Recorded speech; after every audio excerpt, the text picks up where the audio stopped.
Live? All right, we are live, everyone. Welcome to the ARCA Racing Podcast. I'm your host, Colby Evans, aka Startin' Park Car here. And first off, I just want to address it's great to be back on the podcast this week. In preparation for Charlotte, I'm so busy. Did not have a time last week to do a podcast. I also was kind of under the weather, so I had to sit that one out. But we're back this week. Preview show this week. No race reviews to talk about. We are previewing two races. Yes, it is yet another ARCA double weekend with the main division at Bristol Motor Speedway and the ARCA Menard Series West Division at All American Speedway. So yes, yet another double ARCA race weekend. It's kind of fun to talk about two different ARCA races happening on both sides of the country. We're going to briefly, just barely brief what we missed last week at DuQuoin and Portland. We'll briefly touch over that, and then we'll get right into the previews of Bristol and then All-American and some news that has come out of the ARCA Menard Series and with a very high-profile team and driver. So you guys know the drill. Follow me on social media at Startin' Park Car on Twitter, X. We just passed over 7,000 followers on there, so I really cannot thank you guys enough for that continued support. It does mean a lot to me. Like and subscribe to the channel. Turn on the bell for notifications so you guys never miss a podcast when I go live. Just again, over 2,600 subscribers now, so I want to thank you guys again for that as well. The goal is to get to 3,000 by the end of the year. Not looking too likely we'll get there, but that's the fingers crossed goal. To get to 3,000 subscribers by the end of the year. Super chats are open if you'd like to support the show financially. Again, you don't have to send one, but if you'd like to support the show, it would mean a lot. And of course, check out the Racing Experts for all NASCAR media-related content, the official partner of this podcast. So, like I said, briefly, we'll discuss what we missed. DuQuoin, the second of the two dirt races for ARCA.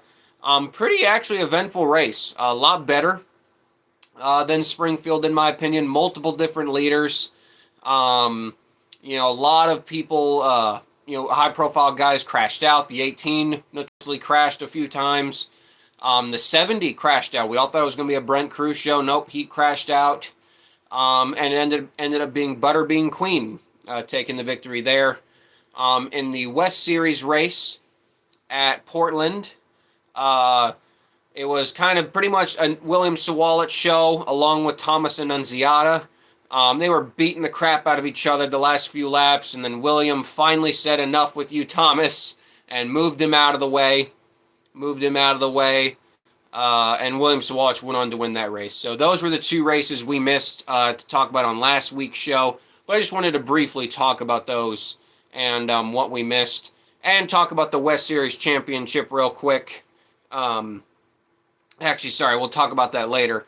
But yeah, I just wanted to discuss those before we get into the previews. So this weekend's race will feature, actually tomorrow, I say this weekend, but the Bristol race happens on a Thursday. So it's not technically on the weekend, it's during the week. The Bristol race is on the same night as the truck race. They're doing a doubleheader tomorrow, then the Xfinity race on Friday, and then the Cup race on Saturday. So, but yes. For the ARCA race at Bristol, another staggering, huge 34 cars. 34-car entry list for Bristol. And as we usually do, I will go from the very top to the very bottom of the entry list. So bear with me as I read this entire thing. So we start off with the 0 of Con Nicolopoulos. Good to see Con back on the Peterson team running 2 cars. Laney Buse in the 2 for Max Siegel's team. LeVar Scott in the 6. Logan Misiraka returns in the 9. I'm not sure what... I know it's fielded under Hillenberg, but I wonder if that's another Rev entry just fielded using Andy's points. It might be. Tony Cosentino returns in the 10. By the way, shout out to Tony Cosentino. That was awesome. You guys may have seen it on my Twitter. One of the hardest ARCA images of all time I posted, and it was just simply a picture. Tony had posted the picture himself just about a year or two ago. I don't know which year it was, of his car in a Subway parking lot. And it got a lot of attention then, and I just posted it randomly, and it blew up. Even Subway themselves responded to it. It was actually pretty cool. So yeah, good to see Tony back in the 10. Championship contender Zachary Tinkle in the 11. Takuma Koga in the 12. Jake Finch in the 15. Good to see the 15 Venturini entry returning. We don't get to see that car very often. Brent Cruz is in the 18 this week. Now, this one is interesting. Leland Honeyman Jr. is in the 20, not Lawless Allen. Now, Lawless Allen was on the initial entry list that came out, that was released to the public. He was on the initial entry list. That has since been changed. Auto Park It is no longer listed as the sponsor. It is just simply Leland Honeyman as the driver, and Venturini Motorsports is listed as the sponsor. Now, as for why it was Leland Honeyman, Leland does drive for the Nitro Motorsports Xfinity operation, which is named Cope Family Racing. So I would imagine that had something to do with it. Obviously, Nitro's taken over the assets of Venturini next year. They needed a driver last minute. I think it's a great opportunity for Leland Honeyman. Really, really good opportunity for Leland Honeyman. But yeah, how about that? Lawless Allen out for this race and what appears to be for the rest of the year. We'll just have to see as it goes forward. But yeah, just kind of surprising to see that. No announcements, as far as I've seen, no announcements from Lawless Allen. Just his name was changed. There were some Twitter rumors, these parody accounts claiming he might go to Dodge, Ram, I guess I'd say, with the colleague truck team. Who knows? So, but yeah, just kind of weird that maybe they're starting that early. Lawless was not in contention for the championship really by this point. So I just don't know what happened. We will never know the real reason why, but just staggering to see with only a few races left in the year, literally 4 races left in the year, that Lawless is out of the 20. Tyler Reif, another East Championship contender. He is currently second in points in the 23. Good to see Patrick Starpoli back in the 25. Tim Richmond in the 27. Current main series points leader Brendan Queen in the 28. Garrett Mitchell, CLEETUS McFarland, everybody's favorite, CLEETUS McFarland. Garrett Mitchell is back for what we know right now is his final ARCA Menard Series appearance of the year in the number 30 car. We have an Earnhardt back in the race. Yes, Bobby Dale Earnhardt. You guys might remember him. He made some starts for MBM Motorsports in the Xfinity Series and Wayne Hickson's ARCA team in the late 2010s. We haven't seen him for a few years, but it's good to see Bobby Dale back in the ARCA Menard Series. Corey Aiken in the 34, Andrew Patterson in the 40, Brad Smith in the 48, the 51 of Carson Ware. Now, this is an affiliation entry with Jeff Spraker's team. So, Carson actually posted a picture of the 51 car at the shop, if you look at Carson's Twitter account. And that shop that he's in, that's Jeff Spraker's shop. That's not Rick Ware's shop. So, but still cool to see Rick Ware technically fielding an ARCA car, even if Jeff Spraker's having help with it. Isabella Robusto in the 55. Timmy Hill in the 56. I'm pretty sure this is Timmy's last ARCA start of the year. Good to see him back. Austin Vaughn in the 67. Thomas Annunziata in the 70. So it's kind of cool. You got both Cope racing drivers who have been splitting the 70 this year, racing against each other. Andy Jankowiak in the 73. Current East Series points leader Isaac Kitzmiller in the 79. Tristan McKee in his second of 3 starts this year in the 82. Interesting, Alex Clubb is actually listed in the 86 this week. Jackson McLaren in the 5. Jason Kitzmiller in the 97. Michael Maples in the 99. The 01 of Mike Basham. Josh White, you guys remember Josh White? He's made select starts in the ARCA Series over the last decade. He's in the 03, and then, of course, Brayton Laster in the 06. Whew. Man, those long entry lists take a minute to get through. But yeah, 34 cars. Again, another huge field for the ARCA Menard Series. It ties last year's 34-car field, which is good to see. Just a lot of cars showing up. We like to hear that. It's just surprising to think that this race is not the biggest race of the year outside of Daytona and Talladega. IRP actually had more cars than Bristol, and that's just staggering to me. That is staggering to me that IRP had more cars than Bristol did. I would have figured that Bristol for sure was going to have more cars. Now, maybe some people sat out just because of maybe potential minimum speed problems, a potential DNQ, because we did have one at IRP, but who knows? Who knows exactly? Now, one of the biggest things we'll talk about with the ARCA Menard Series race at Bristol, and people mention it every year, and we have talked about it. We've seen it before. Lap traffic. Ever since we got these big gargantuan fields, lap traffic has certainly, you could say, played a factor. And there is some starting parks in the field. If I had to guess, maybe Mike Basham, maybe Alex Clubb. I don't know if Alex would go maybe he'll go the distance in the 86. I'm not personally sure. Because sometimes the 86 parks early, sometimes it runs the whole race. It's hard to judge. But the 01's probably a starting park just because that's mostly what Mike's been doing. But I think that's it. Other than that, I think we're going to have pretty much everybody else running the whole race. I mean, maybe Khan in the 0. But if Khan's coming back out to run a one-race deal, it probably is the whole thing. So it'll just be interesting to see. But either way, we're looking at over 30 cars attempting the whole distance. And like I said, we already know that the gap between these fast guys and these slow guys is quite a bit. Unfortunately, it's extra accentuated at a track like Bristol. And unfortunately, it's been the subject to a lot of criticism. Both, I would say, some warranted and some unwarranted towards the series and its drivers. I just hope we can get through it tomorrow without causing too much of a problem, but who knows? Who knows, honestly? We'll just have to see. I just hope we can get through it. We probably won't. I'm sure we're going to have another one of those so-called ARCA moments, but yeah, it's Bristol. It's the ARCA series. It's going to be chaos. We know it's going to be, and honestly, I'm looking forward to it. It's a car crash chaos race, and you know what? That's what Bristol's supposed to be. Car crash chaos.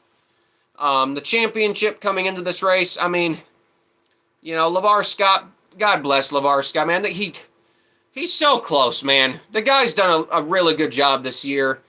He's got the most top 10s out of everybody.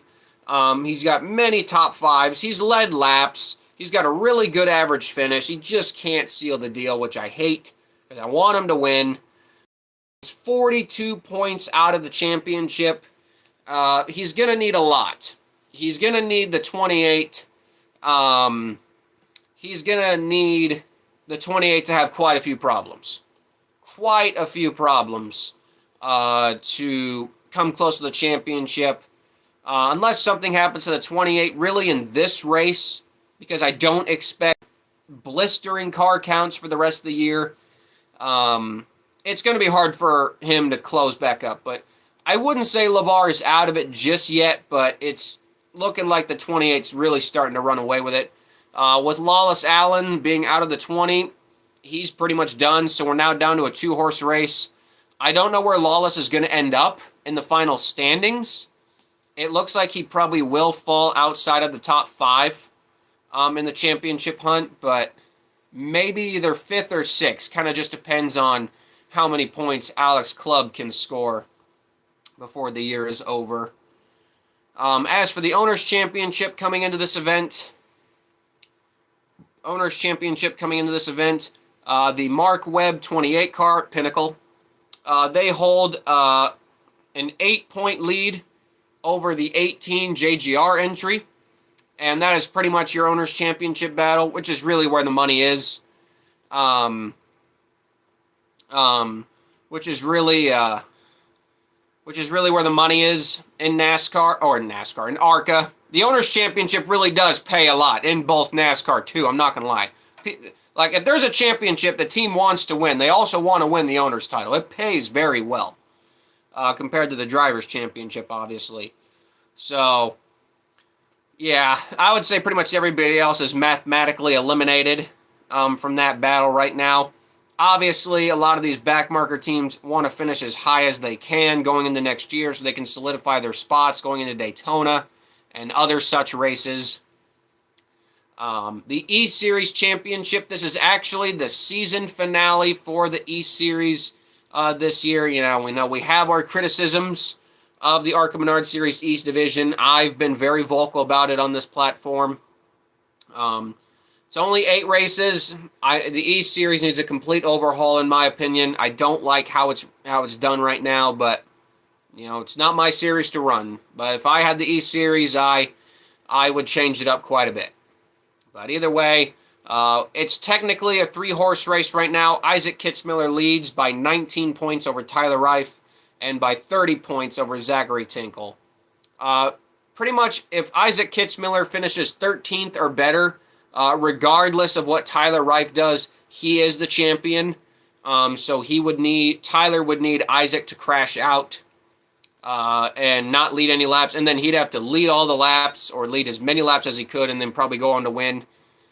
Zachary Tinkle, I mean, he has a chance, yes, but he would pretty much need the 24 or 23, whatever number Tyler's running, and the 79 to basically crash out instantly. Like, within probably the first 10 laps, you would need both of them to crash out instantly, but you never know. I mean, we all thought Connor Zilich had the championship locked up last year, and then Logan Misaraka happened, and Connor had nowhere to go. So, I guess you could say it's not over until it's over.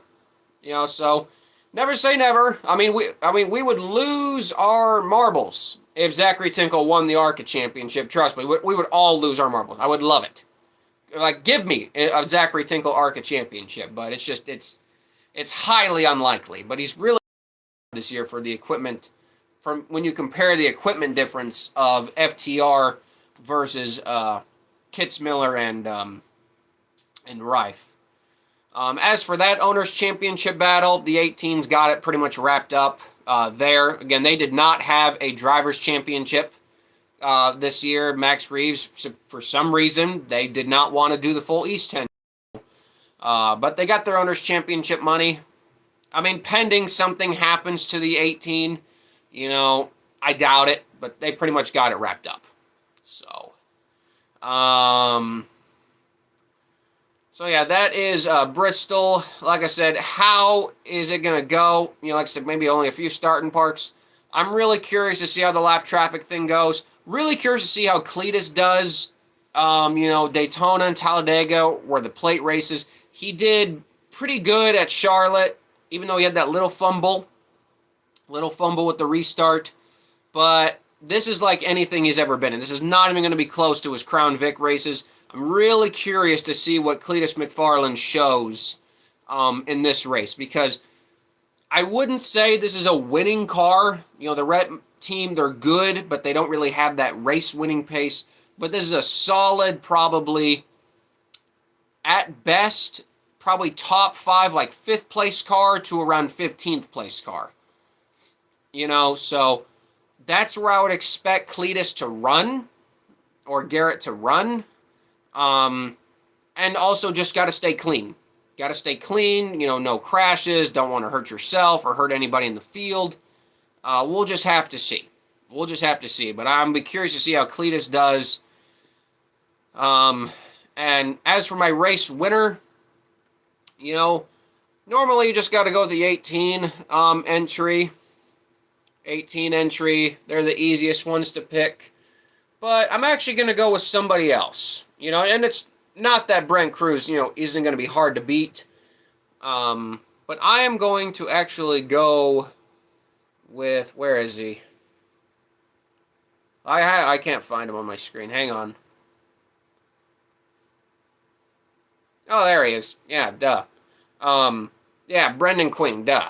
I'm going to go with Brendan to get the win, the 28 to get the win. I think he's going to get it.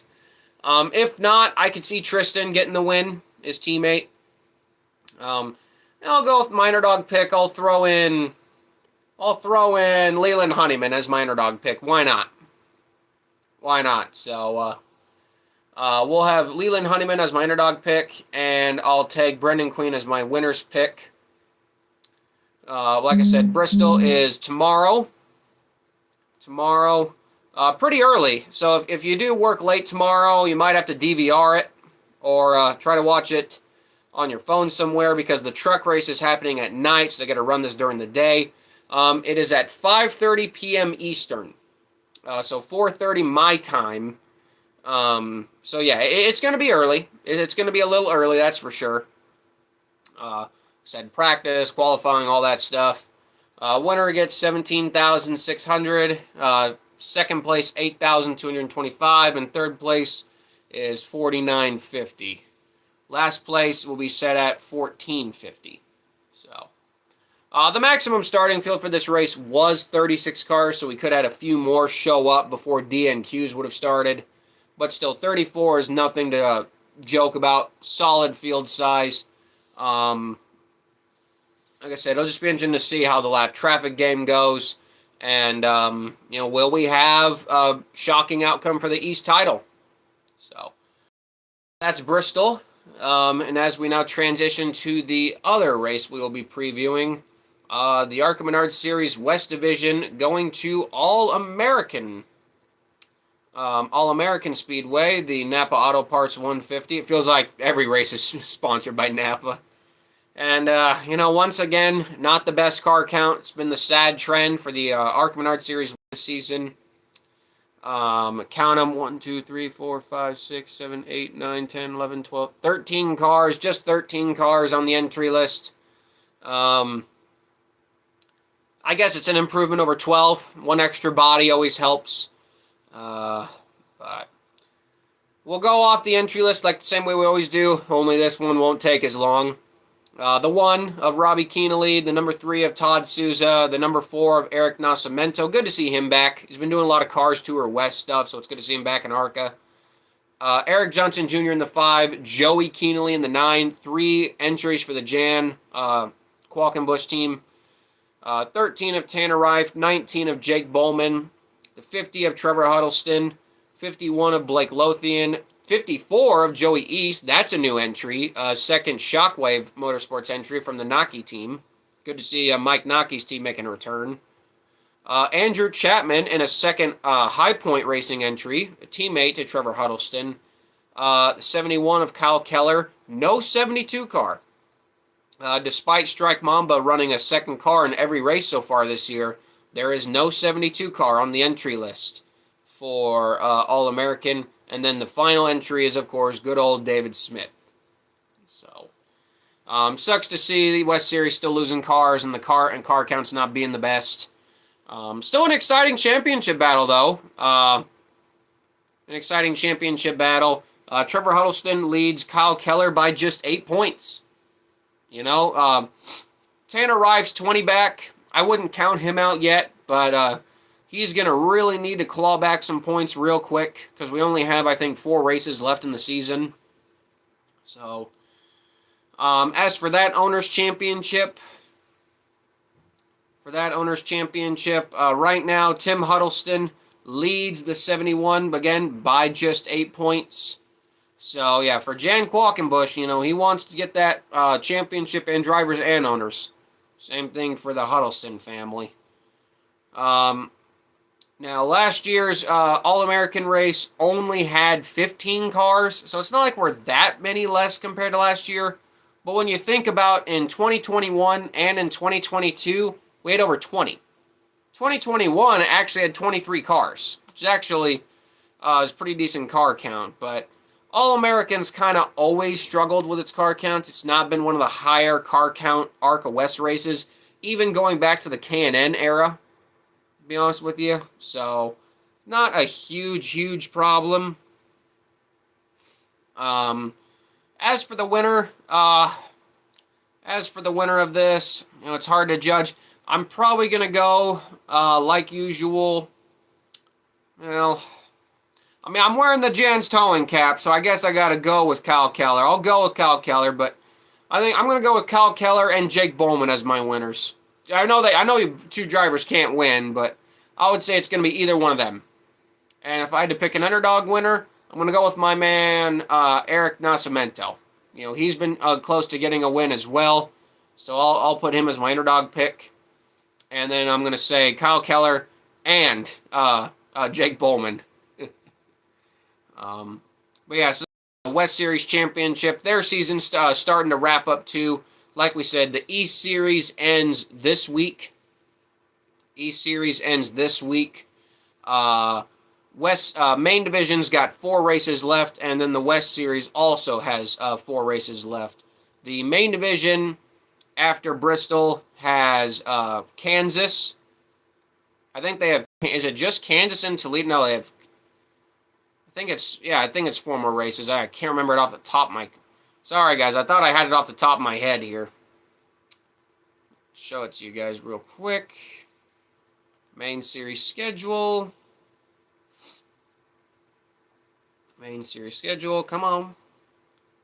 Oh yeah. Okay. So Bristol, Salem, Kansas, Toledo. Those are your final 4. Those are your final 4 races of the main division. Then your final 4 races for the West Series division is All-American this weekend. Then they go back to Madera, the Las Vegas Bull Ring, and then the finale with the NASCAR finale at Phoenix. So, yeah, like I said, despite the low car counts, it still has actually been a pretty entertaining year for the West Series. Their tire management races have been very, very entertaining. And I hope that continues into next year, just with bigger car counts. So, anyway, guys, like I said, it was just preview shows tonight. No race review, so we're not going to be here as long. I still thank you guys for tuning in as usual. Like I said, go give Jan's Towing West Series team a shout out and a follow to see how you guys can get some of these badass trucker caps. Like and subscribe to the channel. Follow me on Twitter X. And just keep up the continued support. So, give you all the goodbye salute. Yeah, like I said, thanks for joining tonight, and we'll see you all next week's show with hopefully a good review of Bristol and a fun review of All-American. So, I'm Colby Evans, starting Park Car. I'm signing off. So long, y'all.